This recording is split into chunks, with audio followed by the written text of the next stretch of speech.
Hello art students. Today I wanted to share a few pointers for glazing your clay fish dish. First of all, I wanted to share one of the things that I've found that have worked really well is to choose a lighter color for the background and then a darker color for some of the details like the dents that we made here in the back tail, the lines that we made here around the sides of our fish, the eyes and lips that we created, and also for the side of the body. The way that I did that was to add 2 coats of my lighter color on the background of the fish. I've got 1 coat on this one, and I'm going to go ahead and add my second.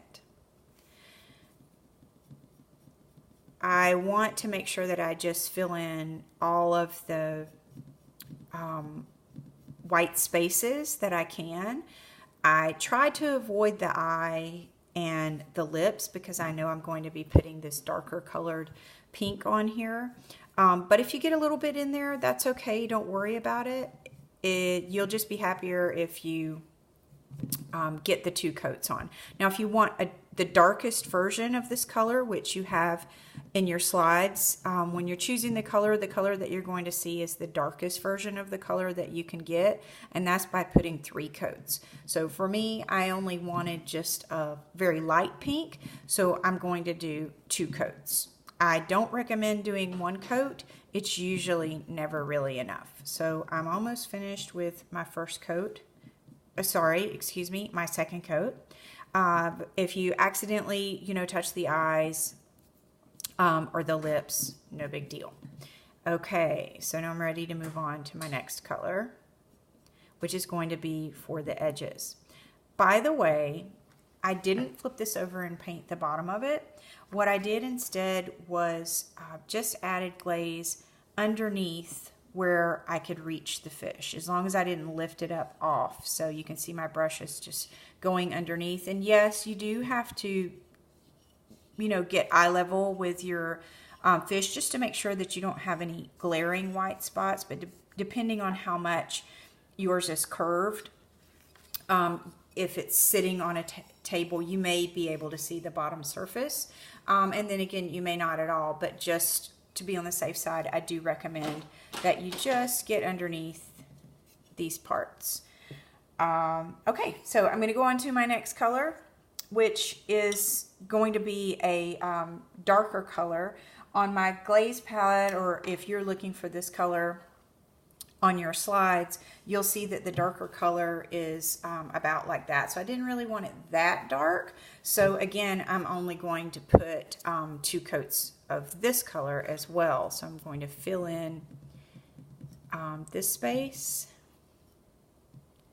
and around here, my eye and my lips, and then I'm going to get around the outside of the body the way that I did with this fish, just going around the edges. So that's my last step.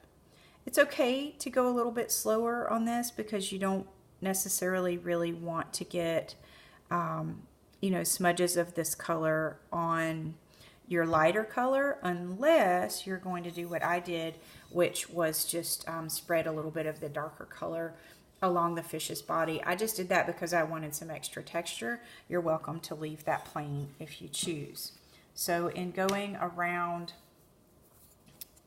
the edge of the body, you probably will find it easier to pick your fish up.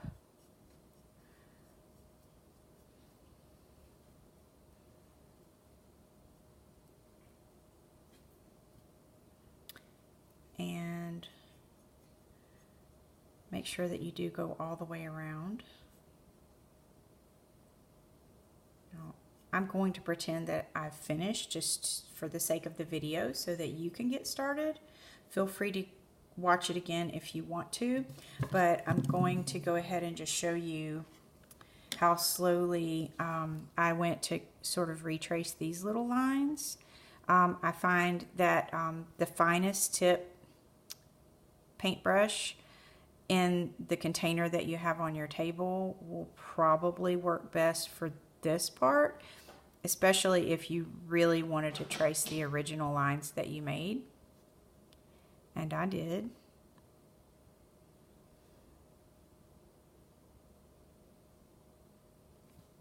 And then I'll do the same thing to the lines that I made on top.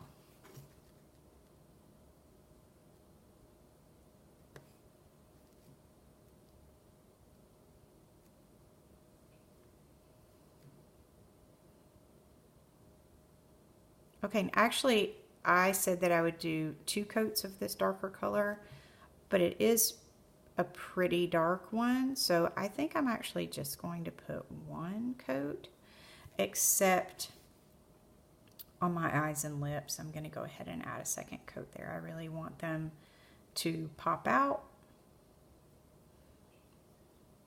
Same with going around the outside of the body. I'll go ahead and put 2 there as well.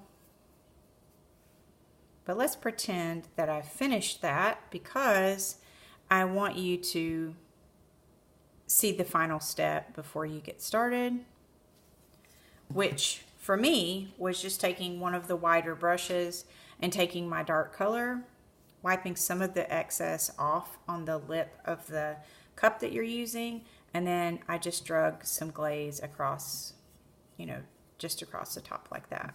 And I just like the way that it turned out. I was kind of taking a risk when I did it. I wasn't sure if I was going to like the way it looked, but in the end it came out something like that, and I ended up liking it a bunch. You certainly do not have to do that, and if you have different ideas, just feel free to try them out. Good luck. I can't wait to see the results.